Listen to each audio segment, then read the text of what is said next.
Aufdringliche Gedanken, die kennt wahrscheinlich jeder. Kontrollieren, ob die Haustür zu ist, wahrscheinlich auch. Doch ab wann wird eigentlich aus einem harmlosen Spleen eine echte Zwangsstörung? Und wo liegt überhaupt die Grenze? Das schauen wir uns hier einmal an. Egal ob übermäßiges Kontrollieren oder übertriebenes Grübeln etc. Zwangsstörungen können Betroffenen unglaublich viel Zeit rauben. 10 Fragen geben dir erste Hinweise, ob du bereits betroffen bist. Die schauen wir uns gleich noch an. Zwangsstörungen prägen das Leben von Millionen von Menschen in Deutschland. Laut Max-Planck-Institut für Psychiatrie leiden 2–3% der Bevölkerung an einer Zwangsstörung. Die Symptome dieser psychischen Erkrankungen äußern sich durch hartnäckige, unerwünschte und wiederkehrende Gedanken oder Verhalten, das ständig immer wieder wiederholt werden muss. Diese sogenannten Zwangsgedanken und Zwangshandlungen können in Extremfällen sogar so viel Zeit rauben, dass ein normaler Alltag nicht mehr möglich ist. Gedanken und Handlungen im Rahmen von Zwangsstörungen wirken meist völlig irrational und sinnlos. Beispielsweise kann es im Rahmen eines Zwanges dazu kommen, dass Betroffene 5-mal bis 20 zählen müssen, bis sie ihr Auto starten. Neben Zählzwängen kommt es häufig auch zu Waschzwängen. Betroffene waschen sich hier aus Angst vor Keimen und Schmutz übermäßig oft die Hände. Auch übertriebenes Kontrollieren etwa von Türschlössern oder Herdplatten zählt zu den Zwängen.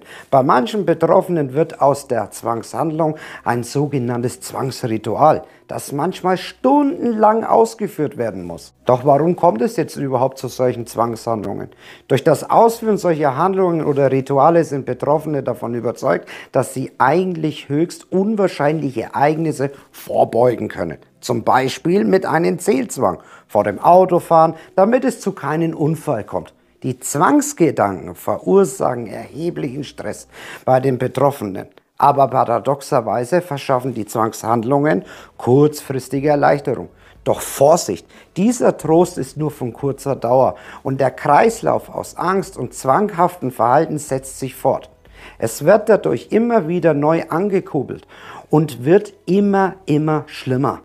Die Ursachen für Zwangsstörungen sind laut Institut vielfältig und nicht eindeutig identifizierbar.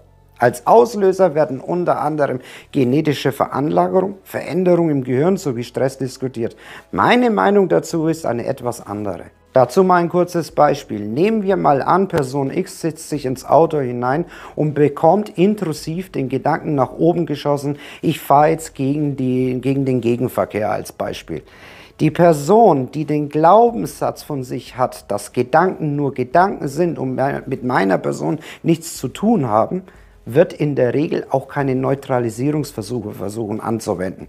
Die Person, die aber glaubt, meine Gedanken könnten mir, der Umwelt oder dem Leben Schaden zufügen, wird natürlich aufgrund dieses intrusiven Gedankens ein sehr starkes Gefühl von Angst, Nervosität etc. bekommen. Und dann, wenn diese Angst sehr stark ist, wird die betroffene Person aufgrund der sogenannten Metakognitionen und Glaubenssätzen versuchen, den Gedanken zu neutralisieren, zu zergrübeln, zu verändern. Sehr perfide, denn das kann der Anfang einer beginnenden Zwangsstörung sein. Wie dieser ganze Kreislauf funktioniert, verlinke ich dir einmal hier oben auf den i, wenn es dich interessiert, wenn du wissen möchtest, wie du aus diesem Kreislauf auch wieder entkommen kannst.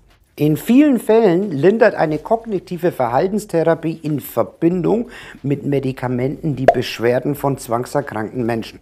Doch wann ist ein krankhafter Zwang eigentlich ein richtiger Zwang und wann ist es immer noch ein harmloser Tick? Immenser Leidensdruck der Betroffenen spricht eher für eine Zwangsstörung. Jetzt bist du vielleicht unsicher, ob deine Gewohnheiten vielleicht in den Bereich der Zwangserkrankung fallen oder nicht. Ja? Diese Fragen beantworten Betroffene häufiger mit Ja als Nicht-Betroffene. Aber hey, nagel dich bitte nicht an den Inhalt der Fragen fest, denn es geht darum, ob man im Kopf an sich von seinen eigenen Gedanken und Gefühlen zwanghaft ist und nicht an diesen Beispielen. Ich stelle sie dir jetzt aber trotzdem. Erste Frage.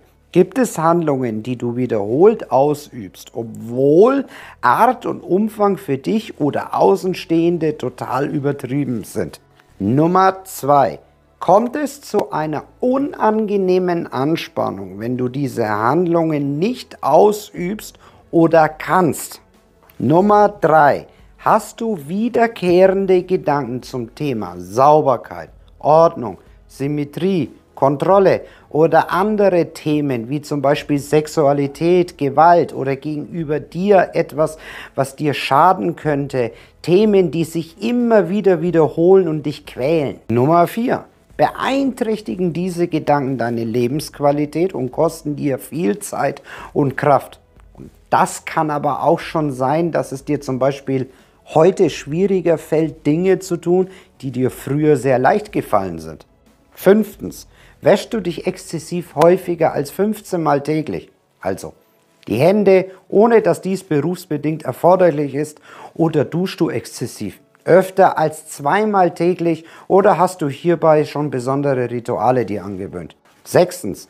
Machst du dir jeden Tag Gedanken über Bakterien, Viren, ansteckende Erkrankungen und oder Verschmutzungen oder ähnliches? 7. Machst du dir Sorgen darüber, ob du obszöne Gedanken oder Beleidigungen laut äußern oder etwas Peinliches in der Öffentlichkeit tun könntest, das dich in einem schlechten Licht darstellen lassen könnte? Und 8. Schämst du dich für deine eigenen Gedanken, weil sie vielleicht richtig pervers sind, ekelerregend oder nicht konform sind mit den gesellschaftlichen Werten in unserer Republik? 9. Kontrollierst du häufiger, also mehr als 2 Mal in Folge, Schlösser, Türen, Fenster, Elektrogeräte, dein Auto oder sonst irgendwas? Und 10. Das ist wahrscheinlich die allerwichtigste und entscheidendste Frage. Wirst du nervös oder angespannt oder kriegst du im schlimmsten Fall sogar Angst- oder Panikattacken, wenn du eines dieser Dinge oder mehrere dieser Dinge, die ich gerade aufgezählt habe, nicht kontrollieren kannst? Und Panik kann wirklich die Hölle sein.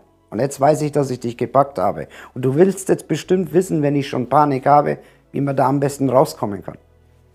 Dazu auf der Endcard mehr von mir. Ich bedanke mich fürs Zusehen. Dein Juan. Namaste.